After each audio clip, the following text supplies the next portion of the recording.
Buhay Online, chikahan at kalamang pangkabuhayan. Ating tunghayan, pakinggan at tuklasin ang mga pangyayari at kaganapan sa mundo ng online. Buhay Online, chikahan at kaalamang pangkabuhayan. Alamin ang pinaka-latest trends mula sa trabaho at kung hanggang saan na ang narating ng teknolohiyang ito. At ngayon, narito na ang ating host, ang ating Techie Momy, si Jaye C. Bautista.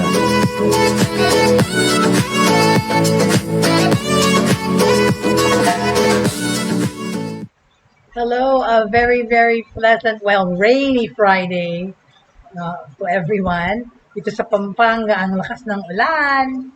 Kung naririnig nyo, hello, Jake! I finally see you, Jake. I've missed you, Jake Elizar. Salamat for joining me today. Masaya ako makita ka ngayong umaga. Hello also, Leah Aguilar. Oh, good afternoon. Where are you from, Leah? Kasi afternoon sabi mo eh. Kasi umaga pa kami dito. Where are you broadcasting from? Welcome everyone to the show. This is Jaye Bautista on Buhay Online. Kung naririnig nyo ang lakas ng ulan dito sa Pampanga. As in bagyo level, ang lakas. And hello everyone. Thank you for those people. Hala! Oh my gosh. Sandali lang ha. At parang bagyo. Anyway, so we're still in the subject of we were talking about yung businesses that could be made from the house, from home, and then tapos nag-segue na nga yan tungkol sa mga negosyong pwedeng umpisahan tong pandemic. And ang ating pinag-uusapan kahapon is yung online tutorial, right? That you can actually be an online tutor from your house too and set up your own online tutorial business. So, yesterday nag-ano tayo ng mga overview kung paano at anong kailangan.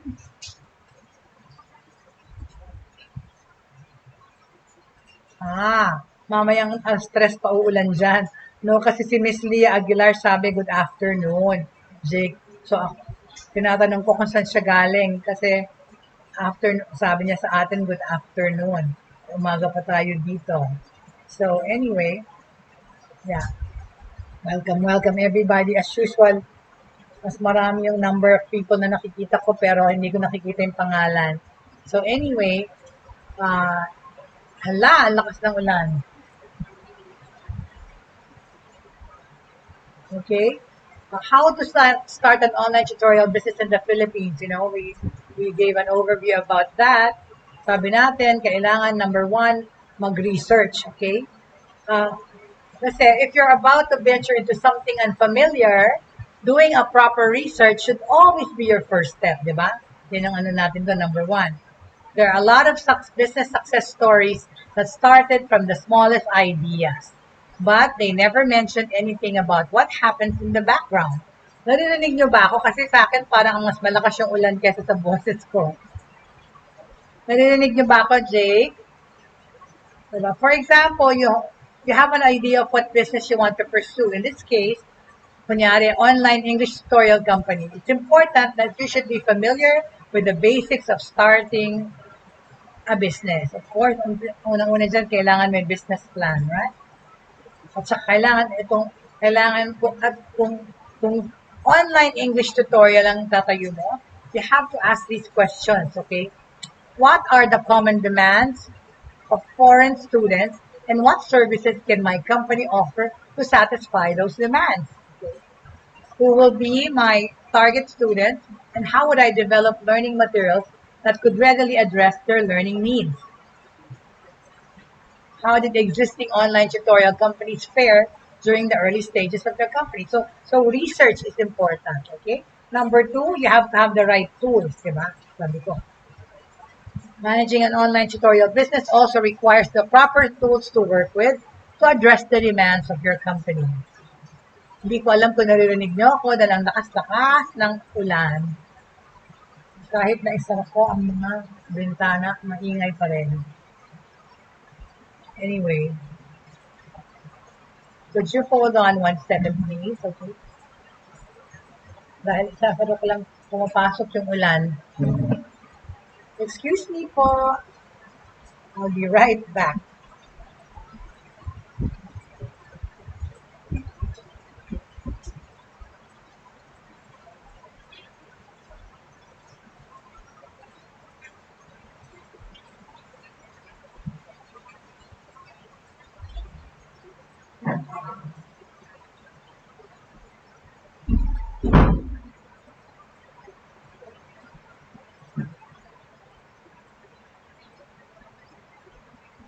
Okay. I'm sorry. Okay. Anyway, okay. This is live and happening right now. But anyway, so sorry. Ako'y momentarily lumabas. Okay. So, you have to have the right tools to work with. Okay. Kunyari, no, may mga kailangan mga software para magkaroon ka ng online tutor, especially ESL or English as a second language tutorial service, okay? Kailangan meron kang Skype. Ang Skype is a free tool for video and voice chatting. Magagamit mo yung Skype as one of the main tools na ito ngayon ang ginagamit ng mga nag-uumpisa pa lang na ESL companies. They use this to connect both students and tutors during the lessons, okay? Their program is also user-friendly and have different features to facilitate learning, okay? In addition, Skype features a real-time chat translator that can be helpful for beginners, okay? So, ayan, kailangan meron kang ganyan sa. Tapos, kailangan meron kang Dropbox or may lalagyan yung cloud storage service. Importante. Okay? Tapos, kailangan meron kang software for administrative management, okay? Kasi operating your business does not only require tools to facilitate in the actual services that you are offering. As an owner, one of your roles is to manage the business as well as administrative elements of your tutorial company. For this reason, you will need business management software applications to help you do the work. Okay? So, kailangan mo ng mga business management tools. Ano pa? Choose your services. Current trends in the ESL industry highlight two types of online tutoring services. Catering to students by following specific academic curriculum and those who offer interactive online courses that cover different sets of students' learning demands. Some companies based in the Philippines are mostly those that cater to a free interactive set of clients, offering different lesson materials depending sa need ng estudyante, okay? Tapos, ito importante, find the right people, okay? Finding the right people. Perhaps ang pinaka-importanting aspect, ang pinakamahirap na step sa setup mo ng i-consider ng online English tutorial is finding the right people for your company. Kasi skills should be the top priority talaga para ka maging quality ESL online school. Especially ako, di ba? We have that in mind. We've had this idea for years to put up our own, Filipino-owned ESL language school in the Philippines so that we can hire our Filipino workers and pay them accordingly. Kasi ngayon, ang mga ESL companies ay pag-aaring ng mga in-check, ng mga Koreano, ng mga Japanese. Tapos ano lang ang sinesweldo nila, ang liit-liit na sinesweldo nila sa ating mga Filipino English teachers. And it's really a crying shame. So dream ko pa rin yan kasi before the pandemic, we were supposed to already put up our own. Kaso lang, medyo nung nagka-pandemic, yung aming financer ay medyo nag-back out muna because now of the times. So anyway, that's still in the works. Okay? So, finding the right people is important. Kasi However, since your employees will be interacting with different types of people every day, they need to possess the right attitude to handle a dynamic work environment. Kasi talaga yan eh. Importante yan na yung mga ma-hire nyo na teachers ay meron talagang passion to teach at skilled sila, marunong talaga silang magturo kasi itong mga fly-by-night na ESL schools na nga tawag ko eh, para silang meet shop. Nag-hire sila ng mga English Filipino teachers. Teachers ang tawag, pero hindi, sorry to say because I'm one, they are not really teachers in the sense that hindi mo man makorek yung student mo ng grammar niya, ng pronunciation, because first of all, your pronunciation is not that great either, right? So, you should be able to hire people who are really good at what they do and they really know what they're talking about, okay? Tapos, ang sunod dyan is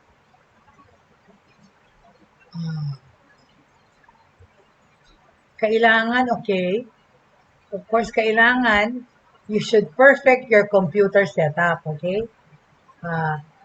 Kung ikaw magtuturo, okay, kung hindi man ikaw gumawa ng sarili mong eskwela, okay, personally, as an online tutor, whether you're teaching academic subjects or English lang per se, what you need to have is a perfect computer setup, di ba?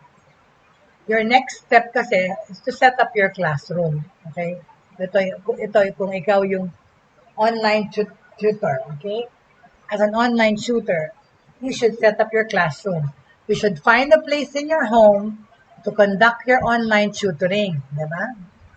Kasi yung mga binigay kong mga notes na yon is about dun sa gustong magtayo ng sariling online tutorial company. Pero dun sa pag hindi mo pa kayang maging company, as yourself, okay, itong mga kailangan mong gawin, right? You have to have the perfect computer setup, okay? Of course, as an online, kunyari English teacher ka or any subject matter, you have to find a place in your home to conduct your online tutoring, okay? You should look for a location na hindi masyadong obstructive yung view, okay? Sandali nga. Can you guys hear me? Naririnig niyo ba ako? Kasi ako, naririnig ko lang yung ulan. Mas malakas pa sa boses ko. Anyway, so yeah. So look for a quiet place in your spot in your house, okay? Where the background is not so obstructive or walang maraming distractions. Look for a location that's away from the noise of the house. Like, well, I'm not doing that right now because it's raining, cats and dogs. And then position yourself so that there is a clean, neutral background behind you when you're doing video calls, okay? You should also make sure that you have all of the technology you need to begin online tutoring, diba? Anong mga technology kailangan mo? Unang-una, of course, strong internet connection, diba? Hindi ka naman makakapagturo online kung pupugak-pugak yung internet connection mo. Kasi masama yun para sa estudyante mo na hindi kanya maiintindihan na mabuti. Saka minsan mag-freeze o mag-hang at magiging garbled yung message. So, hindi niya maiintindihan yung tinuturo mo. So, very important, first of all, is to have a strong, stable internet connection. Okay? Of course, you have to have a computer. Hello, yes. You should also have a webcam. If your laptop doesn't have, of course, most laptops already have built-in. But if you're using desktop, you have a webcam and a functional microphone, even if it's just a microphone built into your laptop. Okay. In addition, we recommend purchasing a tablet or digital drawing pad and stylus that you can use as a virtual whiteboard, okay, para mag-share kayo ng tools ng estudyante mo.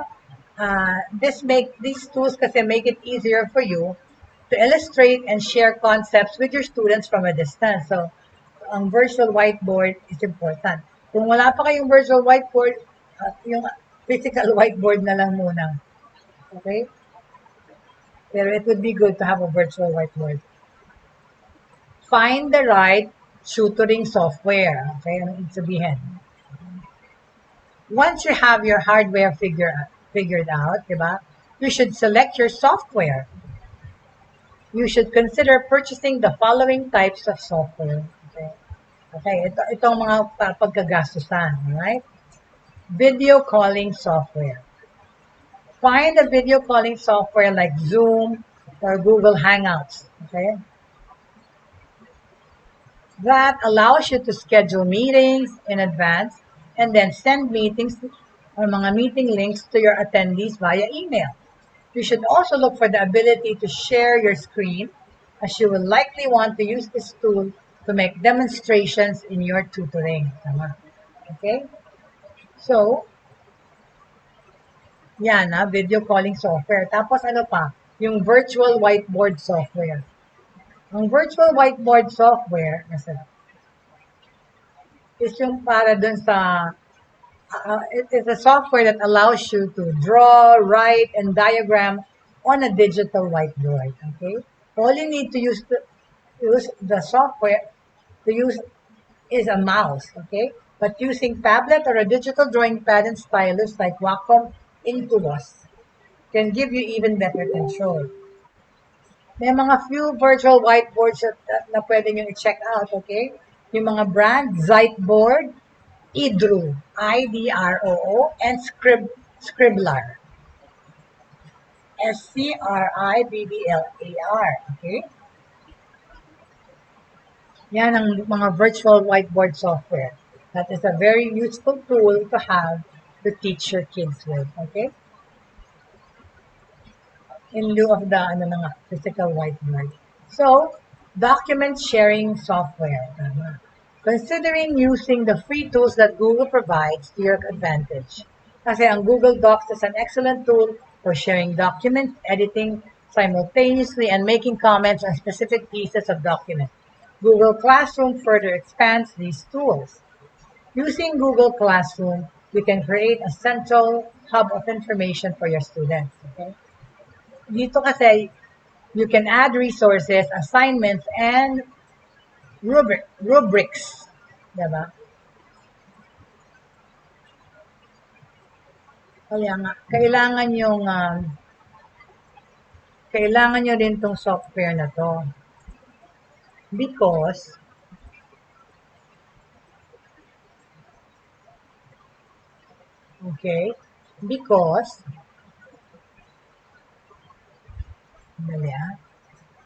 kailangan nyo rin yung software na yan because importante ang pag-share ng documents, of course, right? You can add resources, assignments, and rubrics. Rubric, ano ba yung rubric? Ang ibig sabihin ng rubric ay heading on a document, okay? It is a direction in a liturgical book as to how a church service should be conducted. Basta yung sistema ng heading ng mga documents. Yan ang rubrics. Hindi Rubik's Cube. Anyway, so yeah. So yun. You have to invest in a document sharing software. Alright? You can use quiz features to help students assess their learning. Google Classroom stores students' work indefinitely, making it a great way to keep track of students' progress over time. Okay. Tapos, of course, kung ikaw ay magiging individual or freelance online tutor, you can set your own rates, right? As your own boss, you get to decide on the rate you charge for your services, okay? Ang rates kasi vary dramatically from tutor to tutor. Depende yan sa credentials din ng tutor eh. And they typically depend upon your educational level, saka yun na nga, yung educational attainment, saka yung certifications nyo, the subject area that you teach, and your students' specific learning needs. Right? Okay. Sa Amerika, ang typical tutoring rates fall somewhere between $20 to $80 an hour. Di ba? Grabe. Grabe ka different. Well, yung $20, tama din. Kasi yung $20 rate dito sa Pilipinas is nung face-to-face tutorials. Like I said nga, yung binabayad namin dati ni Rufa for the tutor of her children was like 1.5 an hour. Pero kasi yung online tutorial, di ba? Yan na nga yung mga schools na yan, napakamura ng charge nila. Right? Swerte ka na kung yung mga online English teachers, binabayaran sila ng 200 an hour. Very, very, wala man lang kurot yan sa $20 an hour sa Amerika. $20 to $80 pa? Oh my gosh. But right, kaya nga dapat mas standardize yung rates na yan. So, a reasonable rate, of course, should be at least $10 dito sa atin, right? $500 an hour. Tutors who charge the highest rates are those who teach in-demand subjects kasi that require significant experience and familiarity. Kunyari like yung mga preparation ng UPCAT, ng SAT sa Amerika, and high school and college level math and science, okay? Tutors who have training and experience working with students with special education, na yung mga SPED, they also typically charge higher, of course naman, sa mga SPED to. Unfortunately nga, ang mga hourly rates tend to drop when you tutor online, talaga, instead of in person.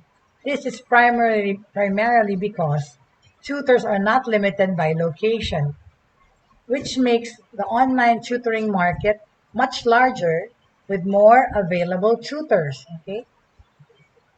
On the other hand, okay, when you tutor online, you eliminate any expenses related to travel and you don't have to rent out a space for tutoring. Okay. Okay. So, dapat i-average natin ang rates ng tutorial. Maswerte ka na nga talaga kung pwede kang makapag-charge ka ng 500 an hour dito sa atin. Pero dapat kasi lahat ganyan gawin para mas standardize, right? As you think your price, habang iniisip nyo yung price range nyo, okay, you should look into the rates that other tutors in your content area charge. Yeah, so that you can also be competitive. Kasi nga, yun na nga, sabihin nila, doon na lang kami doon sa 100 peso an hour teacher. Pero actually, pricing also spells something eh. So gawin mo lang middle point na between mahal at hindi yung rate mo. Kasi quality naman ang binibigay mo. Yan ang habol mo dyan. Quality tutoring, quality learning, show your credentials, show your accomplishments. Kasi, yung mga online English schools, yung nag-hire na mga teacher a dime a dozen. Okay?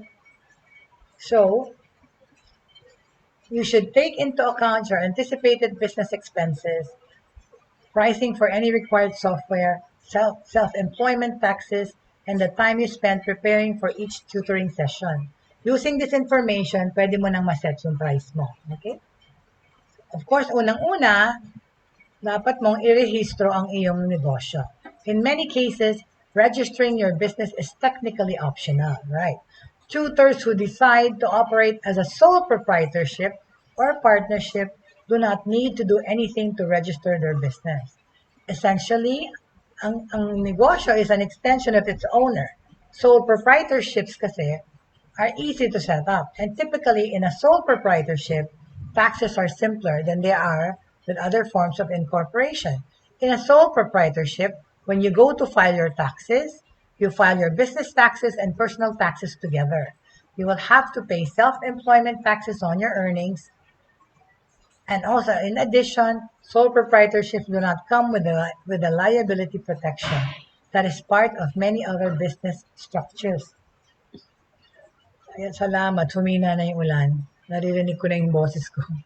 You are personally liable for any debts your business takes on. Okay?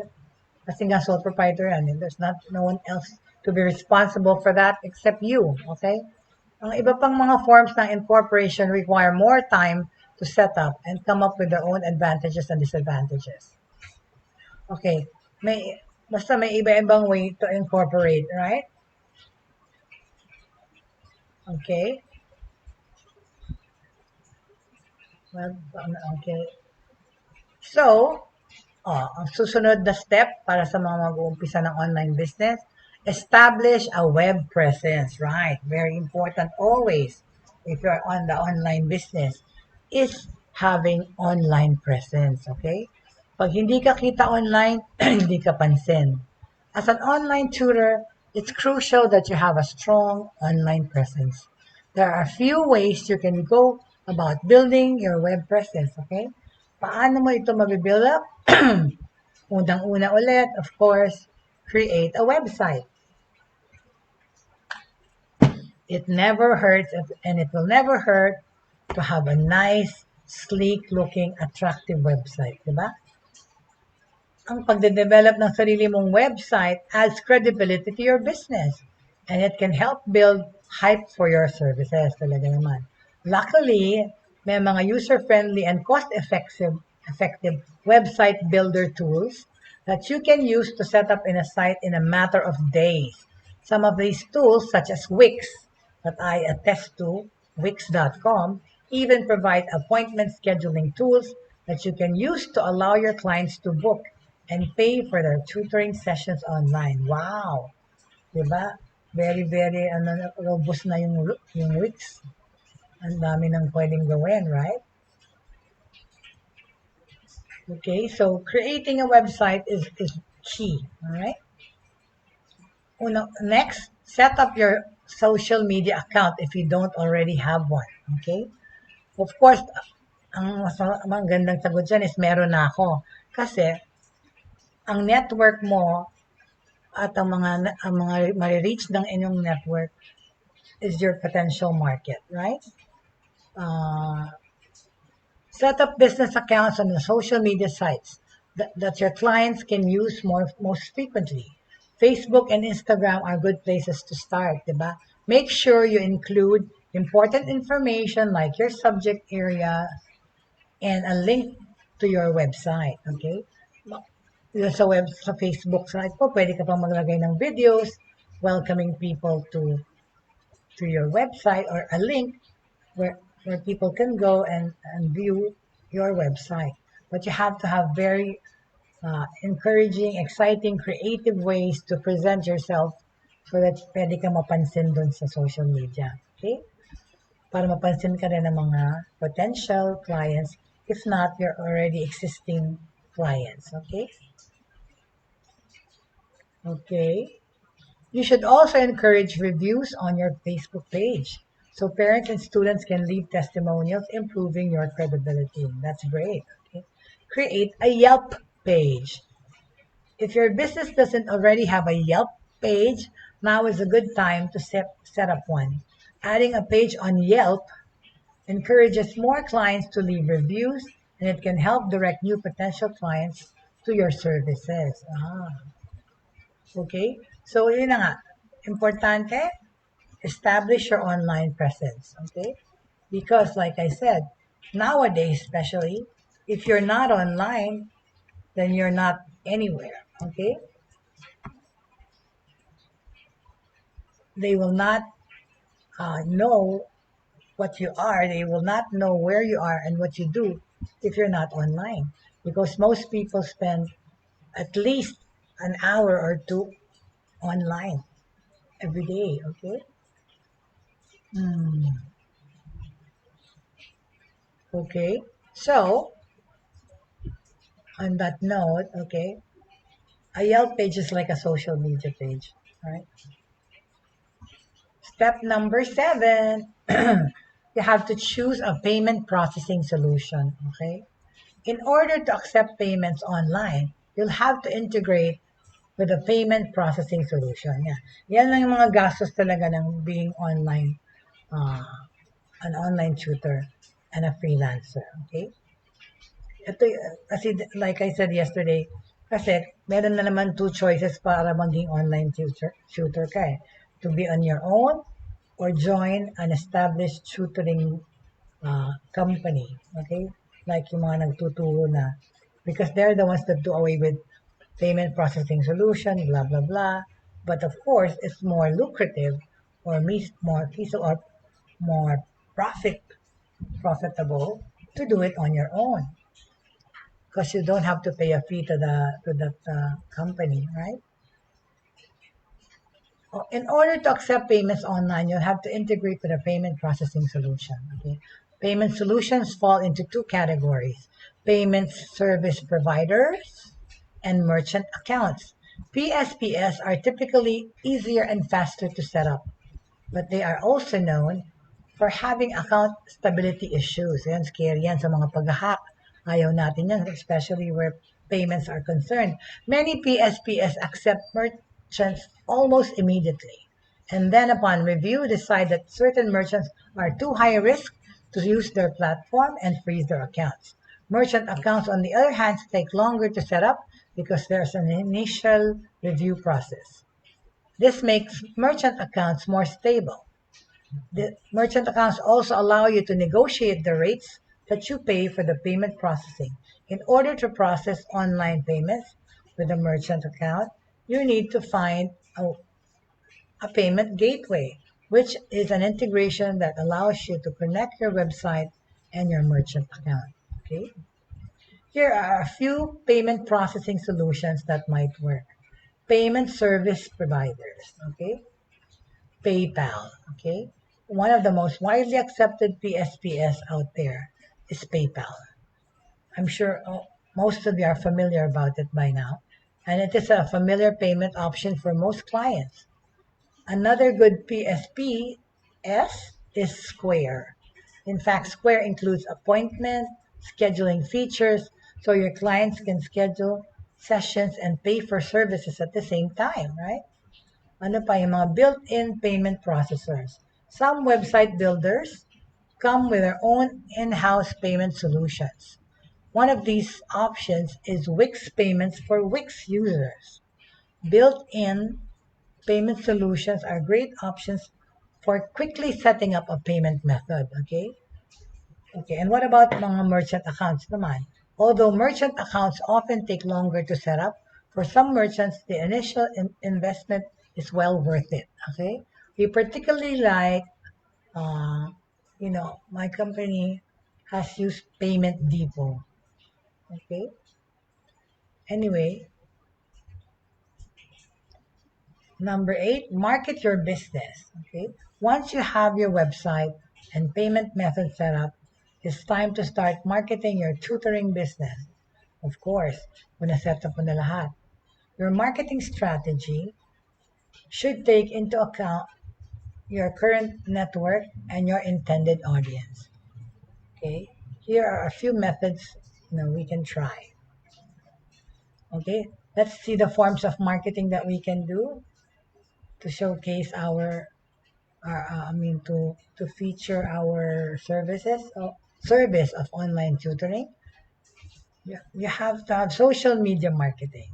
Of course, nowadays, when things go viral, it's because of social media.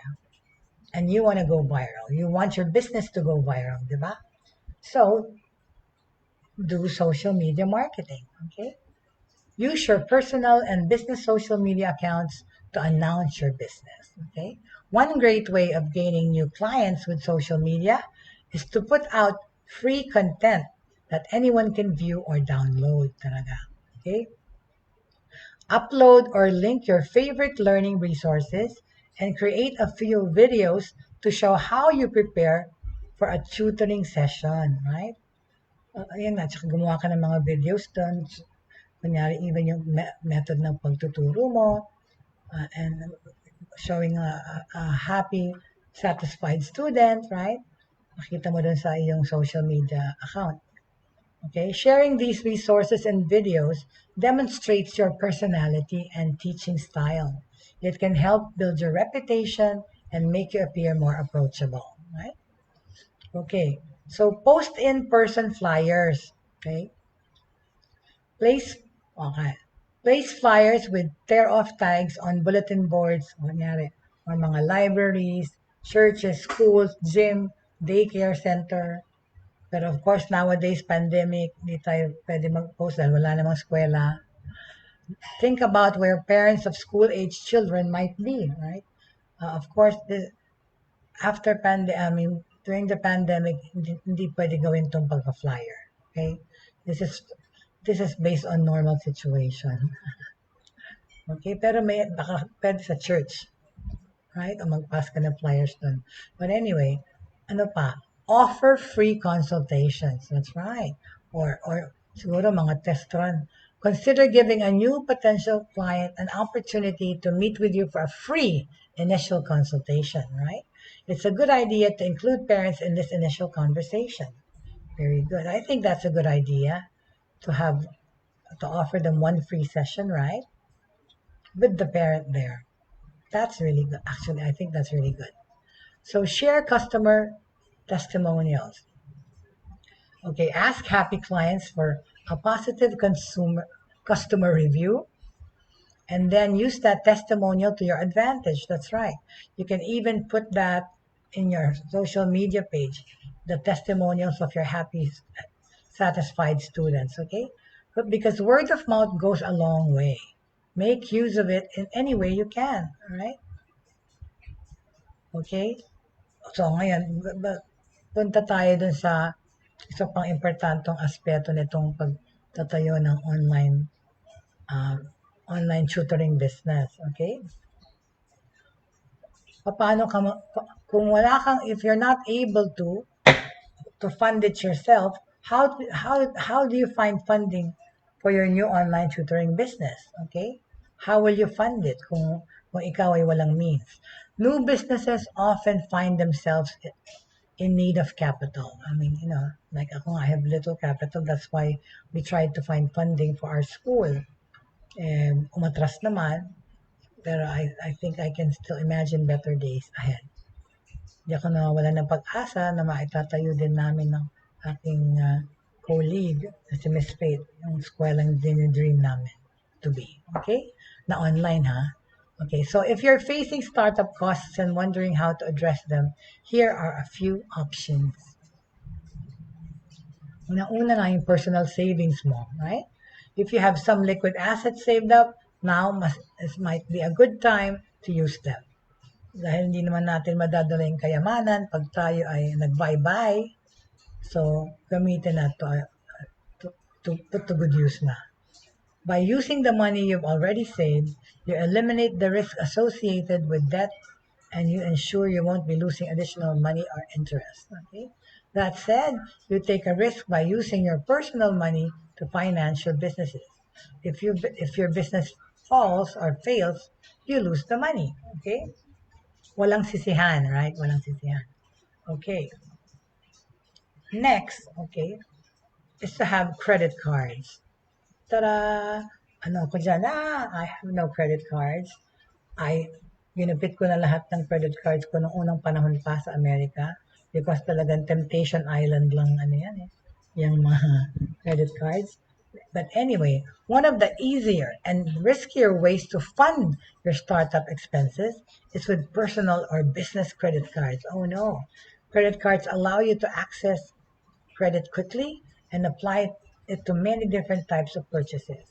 You should keep in mind, however, that credit cards charge high interest rates on the balances you carry from month to month. This makes credit cards a good option for purchases. Okay, you can pay off quickly, and a potential problem for ones that you can't.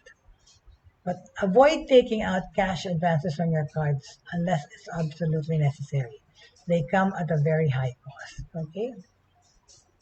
Personal loans. Okay. Although traditional business loans are not an option for some businesses, you can often use a personal loan to cover some of your startup expenses, right? Uh, should you take a personal loan at this point in time in this pandemic? Well, these loans can be easier to get when you're first starting out, right? The downside of a personal loan is that you don't get the liability protection you'd have if you applied as a business. You may also be more limited in terms of the amount of money you can take out. Still, if you need a little money to get started, it's not a bad option. Okay. Okay, next. We're talking about grants. Grants might be the closest thing to free money we have in the real world because grants are often highly competitive. As you and they require businesses to complete a fairly involved application course. As you consider your options, you should factor in the amount of time mhm, you spend applying for a grant. And you should take into account the likelihood that you will not be selected for the grant. Mhm. So if you need some advice on where to look for grants, okay, check out just just check out this um, there's ROBS. It stands for Rollovers as Business Startups. They are extremely niche products for entrepreneurs with retirement accounts like 401ks. Okay, may 401k pa ako sa Amerika. For a fee, a ROBS provider allows you to use money from your retirement account and pay for startup costs without incurring any tax penalties. Wow. All right, very good pala yan. Okay. Okay, so now go out and start your online tutoring business.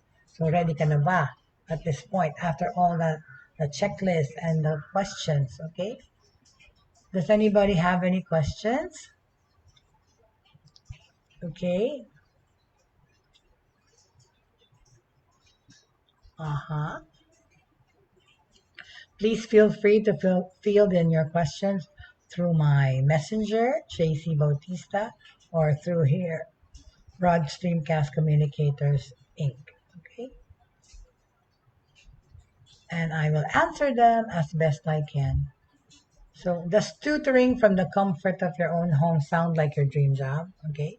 Tutoring can be one of the most rewarding and profitable small businesses to start. Kaya nga, as we have been talking about this whole week, not only this online tutorial, but we started to talk about those small businesses that we could have in this pandemic, right?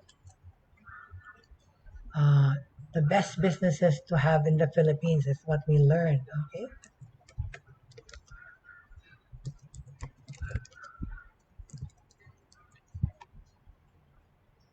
Okay, so uh, what is the best online business in the Philippines? E-commerce stores, of course. Probably the businesses that thrive the most during this pandemic are e-commerce stores like Lazada and Shopee. Okay. Of course, there's drop shipping, there's freelancing services that we already talked about and do. Okay. All right. So, what other businesses is good to start in this year moving forward? Is setting up an e-commerce site, okay, create a digital product, of course, or course, create a digital product or course, become a YouTuber, start app development, or learn about Facebook advertising. That's also something to do online. But to set up the tutoring part, okay, all right. Most business ventures, okay, are now gearing towards tutoring, right? Because it could be very lucrative. You should approach your online tutoring business with a strategic mindset. Okay, that's very important. Take your time, decide on a niche, gather all the tools you need, and work towards building a positive reputation in your social network. Now is a great time to enter the tutoring market. Okay, so let's do that. Okay. Mm-hmm. So, are there any? other questions that you want me to answer regarding setting up businesses here in the Philippines or work from home?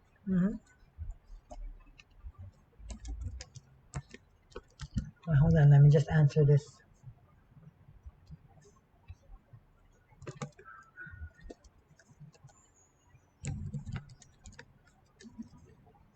Yes.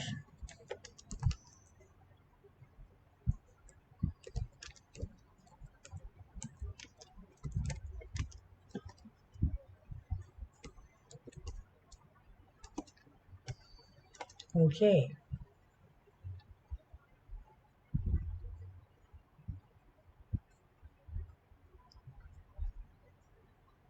Mm-hmm.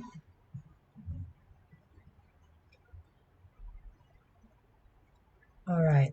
So we make repaso, no, the best home business ideas that we talked about this whole week to do, especially from home. Okay. Uh, First of all, of course, when we talk about working from home, and including, of course, tutoring, online tutoring, we have to consider also. We have to weigh, okay, the pros and cons. Okay, because there are pros and cons about working from home. Okay, pero kung yung idea nyo na ikaw ang sarili mong boss is very nice for you, then go for it. Because there's no other gratification in the fact that you are your own boss. You fix your own schedule. You take as much work as you can handle. Okay. Uh, Perhaps being able to set your own working hours, whatever it is, working from home appeals to a lot of people. All you need is a good bit of motivation and, of course, a decent and stable internet. Okay, let's go. So, we just finished talking about how to set up an online tutorial business, right? And what you need to have and what kind of mindset you need to have in order for you to set that up.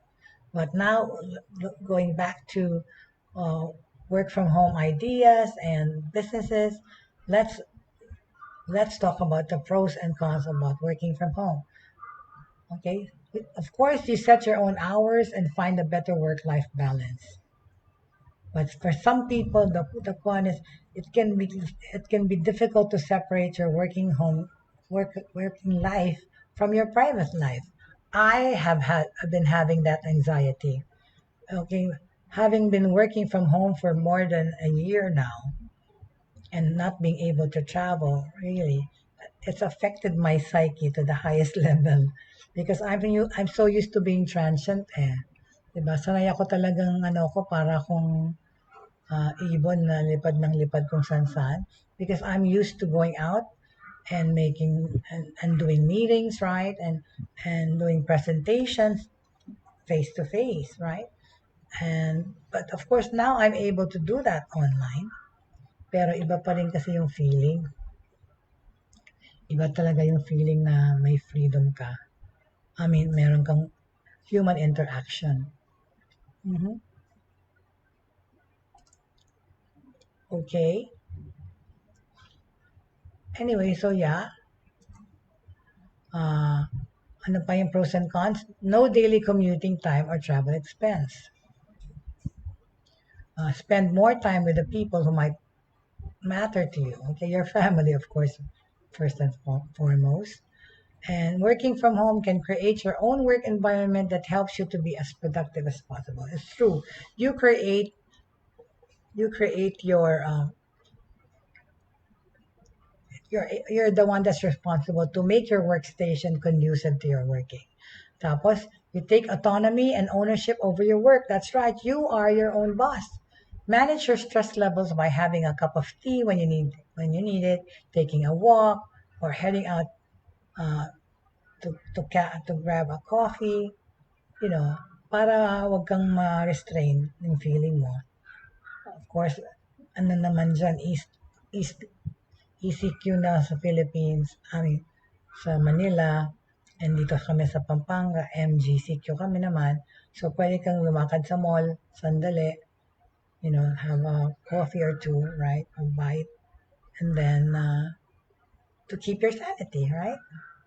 Ang ano dyan kasi, some people say that you may incur additional cost by working from home. Totoo naman ngayon kasi like ako nagbabayad ng internet ko, of course, yung elektrisidad, sa napakainit, hindi mo maiwasan hindi mag-aircon para ka makapagtrabaho, mag Zoom meetings, magturo.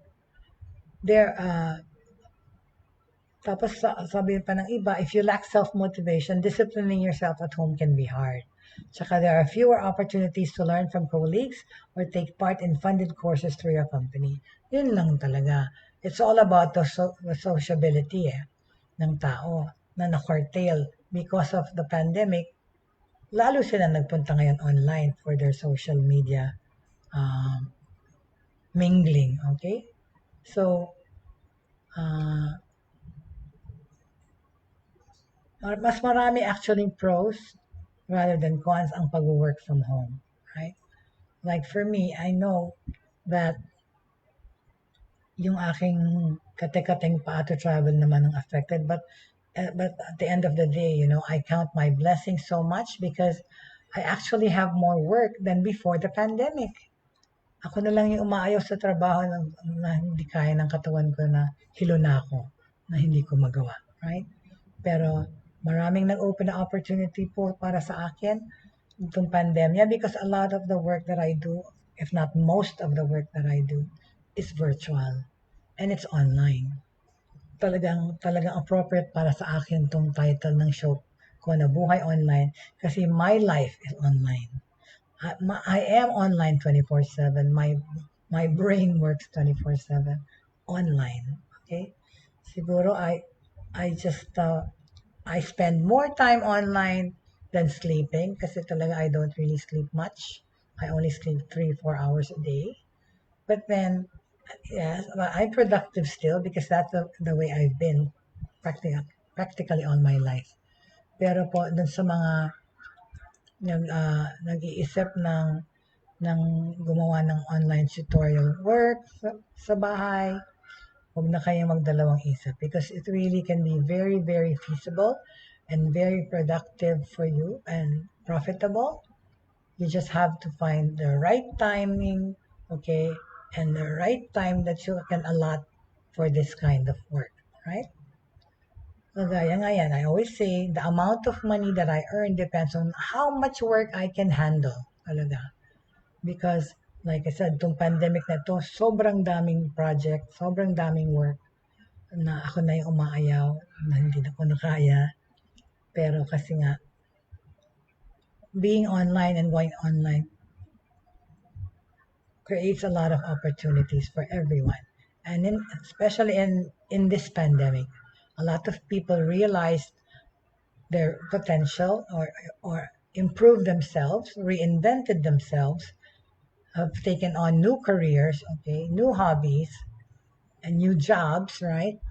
Because of this pandemic. Kasi nga, so nakikita nila online, okay? Online, you can study. Online, you can get resources used that you can all use for your advantage. So, on that note, I'd like to thank everyone for joining me today. And of course, sa buong linggo na to, napag-usapan natin yung mga uh, starting an online business that can grow, and also how to start an online tutorial business in the Philippines. More on distance learning and online tutorial and online education naman in the next coming days. Okay? Because if balik natin yung topic na yan at subject matter because we didn't really dwell on it too much last year at actually malaking bagay na ngayon yan dahil marami na improvement sa ating online education. Okay? So please, if you have any questions, please feel free to fill in your questions that I will answer as much as I can. So to all the people watching na hindi ko nakikita yung mga pangalan, thank you very much for joining me today. And I hope magkikita-kita pa rin po tayo sa Lunes, sa aking pagbabalik sa Lunes, dahil ang aking pong programa ay only Monday to Friday. And today is my last day for the week. Okay? And it's a happy Friday. Kahit na, actually, masarap naman yung lumakas na ulan kasi naging presko yung feeling, right? Tsaka lately, it hasn't been really hot. It's like 28 here, 29 degrees. Today it says 31, but it actually feels cooler. So thank you very much for joining me. And I hope that you will have a good lunch po, and that you will have a good weekend, and you have a good weekend planned. Bumababa na ang number ng infection sa Pilipinas, yay, kasi dumadami na rin ang nagpapabakuna. Kung di pa po kayo nag-register dahil nag-hesitate kayo, please, wag na kayong magdalawang isip. Kasi po, pag ang ating end here is to have a herd immunity, na yung buong mundo maging immune para mapatay natin tong virus na to. Okay? So, magpa-register na kayo magpabakuna kung di pa kayo naka-register, and wait for your turn for your extra layer of protection, which is the bakuna. Okay? Thank you so much for joining me, and always please remember to keep faith, hope, and love alive in our hearts, because we should never lose faith, we should never lose hope, because there's always hope for a brighter day. There's always hope for a brighter tomorrow to expect. At habang tayo nabubuhay every day, ay laging may pag-asa. Okay? And of course, love. Spread love everywhere. Spread love all around, because I believe that it's not money that makes the world go round. It's love, right? So thank you so much for joining me today. And I hope to see you again on Monday. At doon sa mga nakamiss ng broadcast, pwede nila kaming panoorin sa YouTube channel ng Broad Streamcast Communicators, na nasa YouTube na kami po. At doon po, please, panoorin niyo pa rin kami doon, tapos like and subscribe, alright? Para ma-accomplish naman din namin yung numbers namin. Thank you very much, and take care, everyone. God bless you all, and have a nice day, everybody.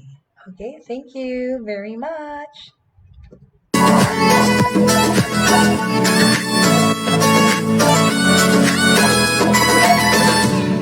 Inyong natunghayan at napakinggan ang mga makabagong pamamaraan sa mundo ng online sa pamamagitan pa rin ng Broad Streamcast Communicators.